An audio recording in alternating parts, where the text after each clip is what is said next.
Hello and welcome to a brand new episode of Autocar India Quick News, your weekly updates on all the big launches, all the hot scoops, and all the news in the world of automobiles. But before we begin, do remember to hit the subscribe button and the bell icon to stay updated with all our latest uploads. Let's start off with some news of the Mahindra XUV500 replacement, the Mahindra XUV700.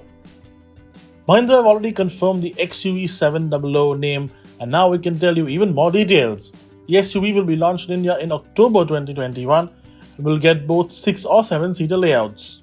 The XUV700 is also expected to get features like a dual-screen layout similar to what you get in some Mercedes-Benz models, Level 2 ADAS or automotive driving assist systems with features like lane keep assist and adaptive cruise control. The XUV would get both diesel and petrol engines, the diesel being a 2.2 with 185 horsepower and the petrol a 2-litre with 190. In other Mahindra news, the automaker has just announced a new design studio in the United Kingdom, Mahindra Advanced Design Europe. The studio will be based in Coventry and will be operational from July 1st, 2021. This adds to the group's global network of design centers, which also includes the Mahindra Design Studio in Mumbai and the Pininfarina Design Center in Turin, Italy. Pratap Bose, Tata Motors' ex-head of design, is rumored to be Mahindra's new design head. Hyundai's smallest SUV ever to take on the likes of the Maruti Suzuki Ignis and the upcoming Tata HBX has finally been teased. Here are some details. The all-new Hyundai Micro SUV, codenamed the AX1, has been teased ahead of its reveal in international markets. The teaser shows a glimpse of the SUV's headlamps and tail lamp design, although it is unclear if Hyundai will be revealing the final product or a near production concept. The AX1, however, does follow Hyundai's SUV design language with a split headlamp design up front. Test mules also show that the AX1 will have upright proportions and is said to measure in and around 3.7 to 3.8 meters, making it smaller than the Hyundai Venue. Skoda has taken the wraps of the new Fabia for the international market. Let's take a closer look at what the Super Mini looks like. The new Skoda Fabia adheres to the new Skoda design language to the T. The car featured here in its top spec form gets full LED headlamps that are angled aggressively and flank the large grille. The front bumper too features a large vent and a plastic trim to complete the aggressive front end. At the rear, the Fabia gets a familiar design and LED tail lamps that are similar to the likes of the Kushaq. This new design has also made the Fabia a lot more aerodynamic, with a drag coefficient of 0.28 as compared to the previous gen's 0.32. It also gets an optional panoramic sunroof and wheels ranging from 15 to 18 inches. The new Skoda Fabia is now 111 mm longer than before at 4108 mm, and most of this is added to the wheelbase that has now grown by 94 mm to offer extra space to rear passengers.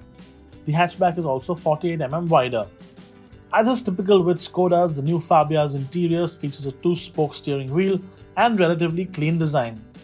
The hatchback also gets a 10.25-inch instrument cluster on the top spec variant for the first time. Skoda Fabia will be powered by a range of petrol engines and will get no diesels on offer. The base model will get a 1-litre MPI naturally aspirated motor that makes either 65 or 80 horsepower. There's also a 1-litre TSI engine similar to the one that we get in India, offering either 95 or 110 horsepower. The range-topping engine, however, is the 1.5-litre TSI, making 150 horsepower and 250 Nm of torque that gets from 0 to 100 in just 7.9 seconds and has a top speed of 225 km per hour. The new Fabia is based on the MQB A0 platform and measures well over 4 meters in length, which means that it would be put in a higher tax bracket if it ever makes it to India. Also, with Skoda concentrating on their SUV strategies for India, we don't expect to see the new Fabia making it to our shows at all. Continuing with Skoda news, the Kushaq launch in India has been delayed to June 2021, taking into account the rise in COVID-19 cases across the country. The Kushaq will bring with it that typically clean yet strong Skoda language that we spoke about earlier, along with the typically expected clean and simple yet feature-packed cabin. Under the hood, it will get either a 1-litre or 1.5-litre TSI engine. Now here is another car that sadly won't make it to Indian shores, but we think it looks really cool. It's Fiat's brand new SUV. The Fiat Project 363 has been under development for quite some time. An SUV aimed at emerging markets like South America, where Fiat has a stronghold, This model from the Italian brand will help pave its way in an ever-growing mid-size SUV segment. The company is yet to confirm a name, however, it did hold an online poll asking customers to choose between three names: Pulse, Tuo, or Domo. As far as looks go, the new Fiat SUV carries the brand styling theme that has been seen on newer models like the Argo and the Strada. It gets an upright nose and wide wraparound headlamps, a wide grille, and the big Fiat logo in the center. At the back, it gets a stylish set of tail lamps, a sculpted tailgate, prominent bumper with a dual setup exhaust. Since the Fiat brand has completely been axed from India altogether, this new SUV though is highly unlikely to ever see Indian shores. Let's move on to two wheels now, and something that I think is really cool. It's Husqvarna's new Vektorr electric scooter concept. The Vektorr concept is the first electric scooter ever produced by Husqvarna Motorcycles and is aimed squarely at the urban commuter. Styled like a conventional scooter, the Vektorr concept will deliver a top speed of 45 km an hour and offer a range of 95 km. It borrows heavily from the design language that we are so familiar with from the Husqvarna range, including the large front round headlamp and the familiar white and black combination as seen on the 250s in India. And for this week's Eye Candy of the Week, we've got not one but two cars from Ferrari. It's the 812 Competizione and the 812 Competizione Aperta. The new Ferrari 812 Competizione and the 812 Competizione A or Aperta are the special edition models of the 812 Superfast and the GTS respectively. The coupe will be limited to 999 cars, while the cabriolet will be limited to just 599 units.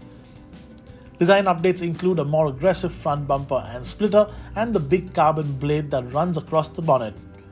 For the Competizione coupe, the rear window has been replaced with an aluminium structure that acts as a vortex generator and gives a whole new silhouette with a fastback-like look. The Competizione Aperta meanwhile gets a set of flying buttresses in a very typical Ferrari style with an inbuilt spoiler that actually adds downforce. Continuing to the rear, both get a massive new diffuser and vents to cool the rear brakes, along with the repositioned exhaust. The new Competizione and the Competizione Aperta get a 6.5-litre 65-degree V12 engine that makes a monstrous 830 horsepower, up 30 horsepower from the standard car. This makes it the most powerful series production road-going V12 Ferrari has ever made, with a red line of 9500 RPM. Unlike the predecessors, the 599 GTO or the F12 TDF, which never really made it to India due to the lack of allocations, our sources tell us that a few units of the 812 Competizione and the Competizione Aperta will make it here to our shores. Expect Ferrari to deliver them to customers only next year though, similar to when European deliveries for these limited edition cars begin. And that's all the time we have for you this week. As always, do remember, leave your opinions in the comments section below. We really do hope you and your family have been keeping safe. Thank you so much for watching, and we'll see you next week.